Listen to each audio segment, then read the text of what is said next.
Welcome back. Australia's battered tourism sector has welcomed the government's decision to reopen its borders in 2 weeks' time after being shut for the past 2 years because of COVID. The condition is you must be double vaccinated to come to Australia. That's the rule.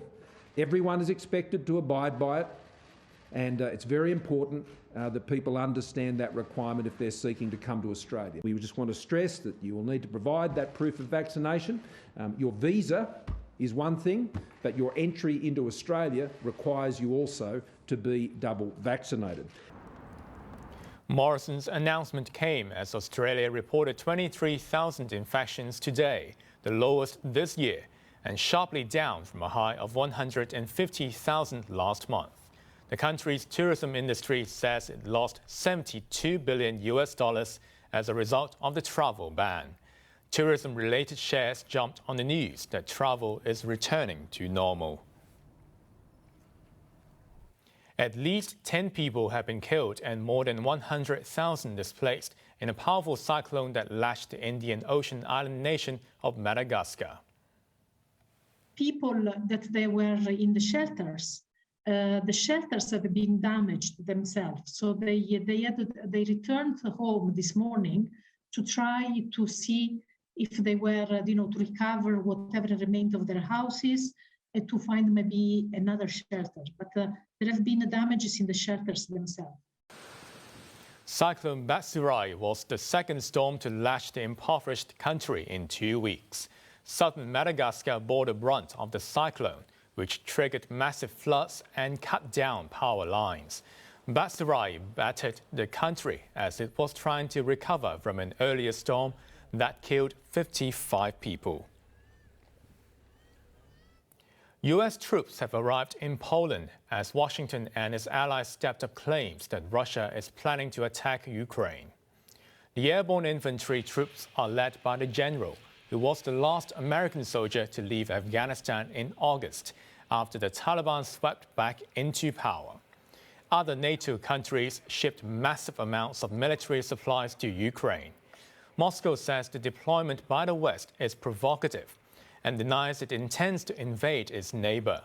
To show that it is not intimidated, Russia released a video of its transport aviation crews carrying out training flights close to the border of Finland and Estonia. India has held a state funeral for prolific singer Lata Mangeshkar, who died yesterday at the age of 92. The funeral in Mumbai was televised live as India observed 2 days of national mourning. During her career, which spanned more than half a century, Mangeshkar's voice was heard in hundreds of Bollywood films. She also recorded thousands of songs and was hugely popular in South Asia. The mourners included Prime Minister Narendra Modi and cricket legend Sachin Tendulkar.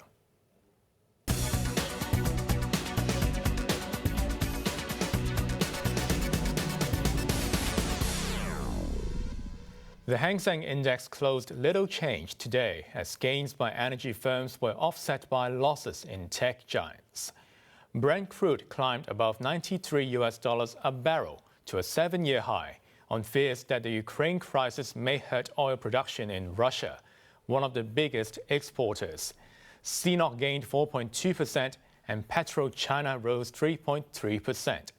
Alibaba led a slide in tech shares, dropping 4.5%. As a sharp rise in U.S. employment raised concerns of tightening by the Federal Reserve. Now let's take a look at the markets. The Hang Seng ended the day up 6 points. To the top 10 active stocks, Tencent lost $1, Alibaba down $5.40, while Meituan was down by $1. CNOOC up 40 cents, China Construction Bank up 10 cents, while Anta Sports was up by $1.10. The forex trading against the Hong Kong dollar, the euro's at 8.91, pound sterling 10.52, and the Australian dollar at 5.53. And finally, in Europe, the London FTSE is currently up 33 points.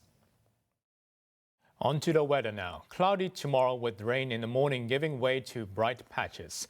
Temperatures will range between 13 and 17 degrees, staying cloudy in the following days. Now let's take a look at the weather around the world.